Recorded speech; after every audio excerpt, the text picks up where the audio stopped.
Our verse for today is in 1 Timothy chapter 5 verse 1 to 2. Do not rebuke an older man harshly, but exhort him as if he were your father. Treat younger men as brothers, older women as mothers, and younger women as sisters, with absolute purity.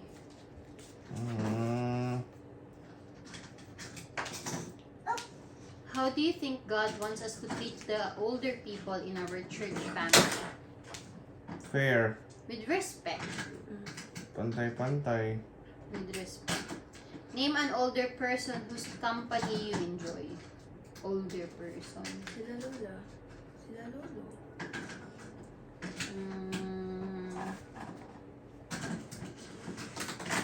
Wala naman ako laging sinasamang matanda eh. Nakatingin ka sa akin. Matanda ka daw to. Oh, turn. An older person whose company you enjoy. Older person. Kayo rin. Okay. God wants believers to act like one big family, to love and care for one another. We know that God wants us to honor our mother and father, but these verses take this commandment one big step further. God wants us to treat every older woman like she is our mother, and every older man like he is our father. God wants us to honor and care about all the members of this big believer family, especially the older members. This caring includes being respectful. God wants us to listen to these older voices. Sometimes caring just means spending time with someone. It also means lending a helping hand. Older people often struggle to do tasks that we find simple, like moving the lawn or shoveling snow. God tells us to care for these people because it's good for them. But it's also good for us. When we care for older people, we learn so much love. We learn so much about love, life, and God. When we obey God by caring for older people, everyone benefits. We should care for everyone. You should Especially treat the older all- ones. All, Ikaw naman, all kuya. people daw. Respect nyo natin yung matatanda. Alam nyo, nag-work ako dati sa isang seniors community. And gusto ko nakikipag-usap sa mga matatanda doon kasi marami kang matututunan sa kanila. Marami kang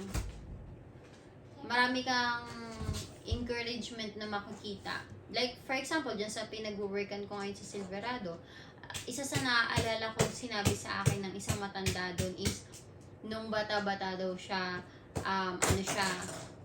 basta ang dami niyang trabaho. Pwede sabihin, example, carpenter, nag-work siya sa, sabihin natin, fast food, nag-cleaning siya, lahat ng trabaho, ginawa niya. Tapos, sabi ko sa kanya, oh, you have a lot of job, sabi ko sa kanya. Sabi niya, no, I only have one job, to feed my family. Diba? So, alam niyo yung mga ganong bagay. Yun yung mga nakukuha natin sa mga older na tao.